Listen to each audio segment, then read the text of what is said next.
The Indiana Fever is America's team. The haters, by the time this season is over, their heads are going to have exploded already. They're going to be so angry by the end of this WNBA season. It's going to be hilarious watching the daily meltdown. History has been made once again, and yes, you guessed it, Caitlin Clark is the reason. She and the Indiana Fever have shattered yet another record, and this one might be a tough pill for Angel Reese to swallow. Just trying to give myself some grace because I know I'm not the player that I want to be just yet, but also kind of patting myself in the back, telling myself that I'm still doing great. This isn't just a lucky streak, media buzz, or temporary hype. The Indiana Fever has officially become America's team. They're not just a rising contender or a scrappy underdog anymore. The numbers don't lie. Sold-out arenas and record-breaking stats prove what the league can't ignore any longer. This is great news for women's basketball, period. She just brings so much passion to the game, and look at all these people that just want to come and see her. It is no secret that the Indiana Fever are the most popular team in the WNBA. It is good for the entire WNBA. Caitlin Clark didn't come to fit in, she came to shake things up. While she keeps breaking records, her critics are scrambling to keep up, trying everything to downplay her impact. But here's the truth, ignoring the hype won't stop the demand.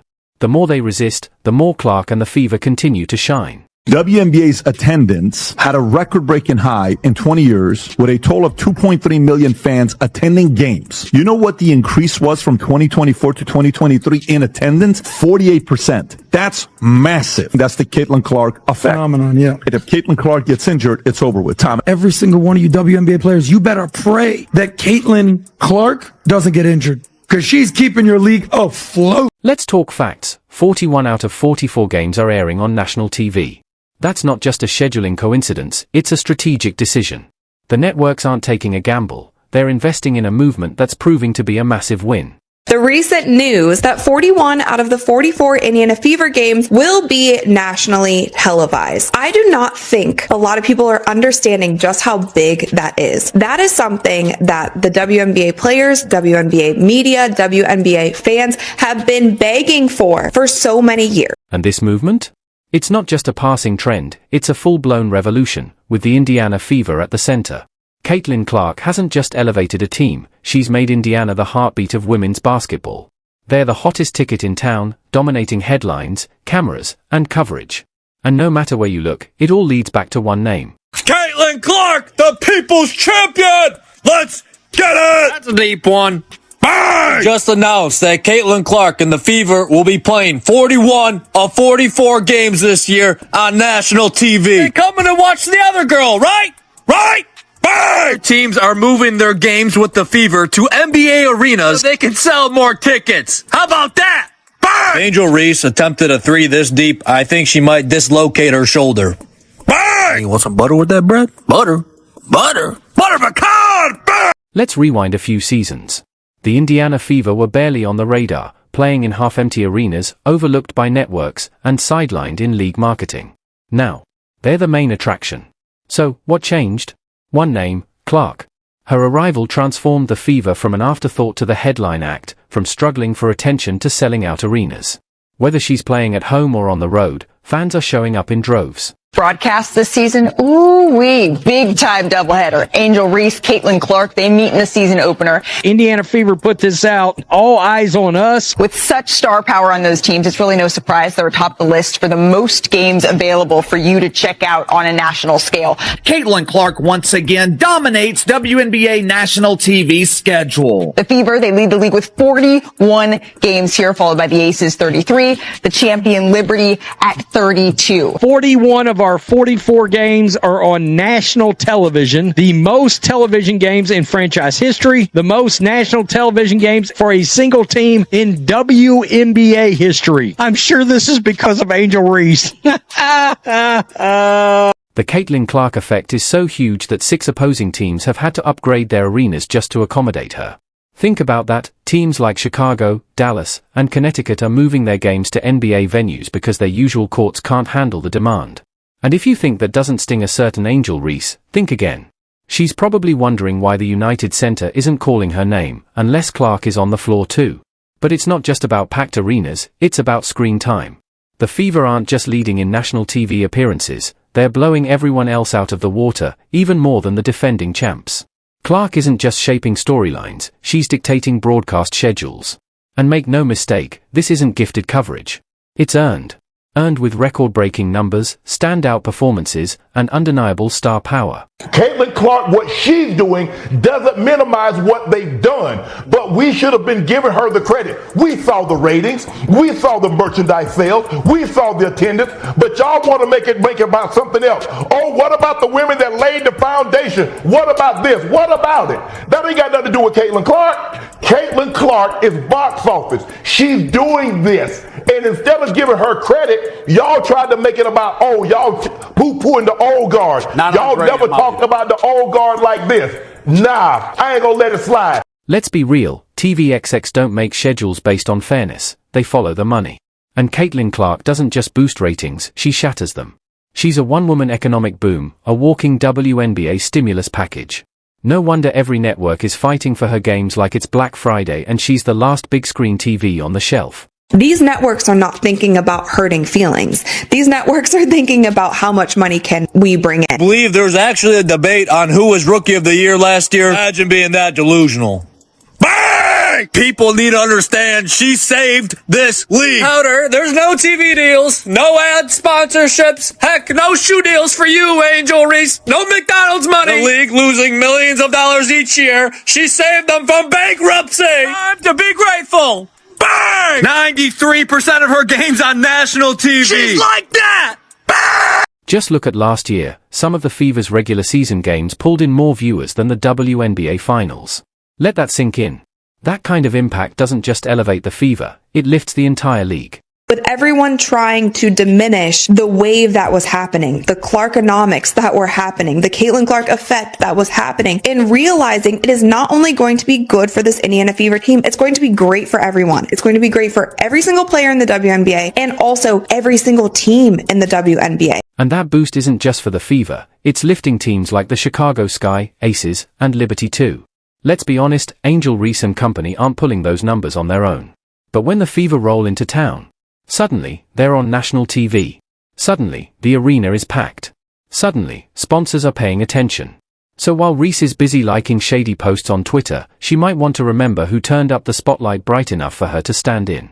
The Liberty and Aces, they're going to clash here 3 times. All 3 of those are on ABC and ESPN. The Fever and the Sky, they meet 5 times. Caitlin Clark, the revamped Fever, they look to build on their success. There have been 6 teams that have changed venues when the Indiana Fever come to play. All of these arenas are selling out. Let's call it what it is. Caitlin Clark is carrying the WNBA's visibility like it's her personal luggage. Everyone knows it. The league knows it. The fans know it. Even the ones pretending not to care, yeah, looking at you, Angel Reese, they know it too. That's why nearly every one of her games is airing globally. Whether you're a diehard fan, a loud critic, or just hate watching in denial, guess what? You're watching. Clark isn't just the biggest name in women's basketball, she's the main event, period. And at this point, we're not just talking about the game. This is big business. The WNBA spent decades trying to crack the code for mainstream relevance, searching for a way to lock in consistent viewers and real revenue.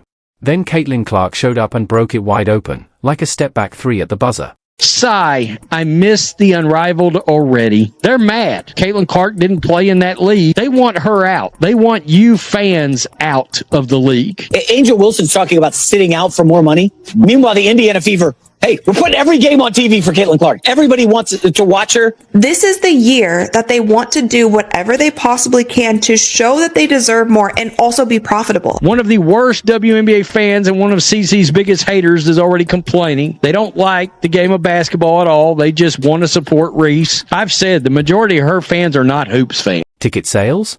Caitlin Clark turned them into a cheat code. The Indiana Fever went from being the WNBA's forgotten team, just there, but rarely in the spotlight, to the hottest ticket in women's sports. Last season alone, the Fever brought in over 340,000 fans at home, a massive 39% jump from 2023, when their arena felt more like a ghost town. Just a year ago, they struggled to hit 880,000 total viewers. Now, every game feels like a playoff atmosphere. And the craziest part? This surge isn't just in Indiana, it's happening everywhere. more people are getting on board. More people are watching women's basketball. More people are watching women's college basketball. Do not slow the momentum because of ego. Caitlin Clark draws massive viewership and other teams don't. Caitlin Clark averaged about 1.2 million viewers per game, and the rest of the league about 400 to 500,000. Teams around the league are scrambling like someone just pulled the fire alarm. Their small home gyms? Not gonna cut it. Now, they're upgrading to NBA arenas just to handle the Clark effect.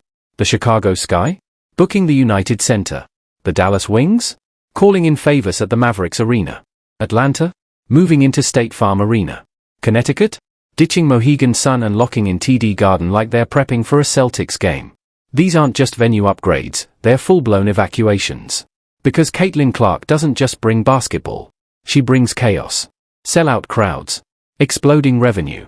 And a level of demand the WNBA has never seen before. Give me Angel Reese, give me Caitlin Clark, because this has been box office, y'all. The young guns, the young stars have come to play. Angel at Unrivaled, training with Lisa, Leslie, and Caitlin. We all know that girl. She lives, breathes, eats, sleeps in the gym. So I am so excited to see that matchup, those two, because anytime they go up against each other, honestly, the whole world shuts down. Yep. Everything shuts down. Yep. Some people call it hype, the smart ones call it economics.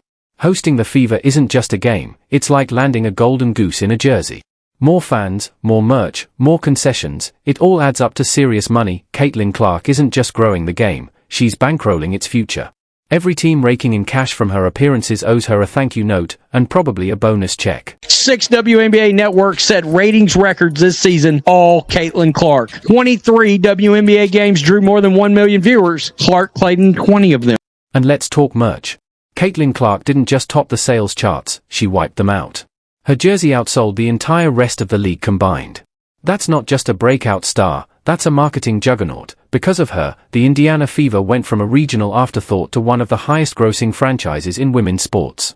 Clark isn't just a player anymore, she's a brand with a lethal jump shot. Still need proof?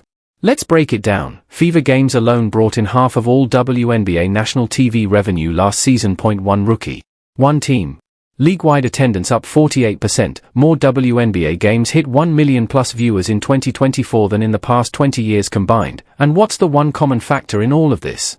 It's not a trick question. The WNBA Draft and All-Star Game demolished their viewership records with Caitlin Clark. The Diana Taurasi Draft drew 600,000. It was the most watched draft ever. Caitlin Clark's draft drew nearly 2.5 million. 374% increase of viewership. Fever quadrupled ticket sales after drafting Clark. Washington and Indiana set the single game attendance record of 20,711 on September 19 Capital One Arena. The WNBA's average attendance last year was 9,807 fans, up 48%. And keep in mind, that was really one person that added those 3,000 fans on average. This is exactly what fans have been begging for now that it's finally happening. Suddenly, a few people seem uncomfortable. Wonder why? Maybe because Caitlin Clark, the Indiana Fever schedule has come out. We now know how many national games they got. The Indiana Fever is America's team, but the old WNBA fans are furious over it. They're mad. They're crying. And of course, when someone dominates this hard, the show's up. Enter the drama, the media's between Caitlin Clark and Angel Reese. Since draft night, we've been force-fed this so-called feud like it's the next big thing. Every Fever versus Sky matchup turns into an excuse for networks to crank up the dramatic music. But let's be real, on one side, you've got Caitlin breaking records, making history, and changing the entire economics of the league. Stirring the pot with vague tweets, side eyes in interviews, and enough passive aggression to fuel a Real Housewives reunion. How the Atlanta Dream owner said that they were moving venues only because of a scheduling conflict. It wasn't because the Indiana Fever were coming in town. Like, they made up some weird excuse. Boycott watching the Indiana Fever games. You are only doing that if you don't care about anyone else. While the media keeps pushing a Caitlin Clark isn't taking the bait. She's not here for drama. She's not auditioning for reality TV. Clark is here for one thing: no subtweets. No passive-aggressive interviews. Just while some players are busy throwing shade and chasing headlines. And what's killing me is it's the fans that are demanding that these players make more money, but they don't want to support the very player that's causing that money to be made. They can't stand her. We know why. We watched the poor young lady get demolished last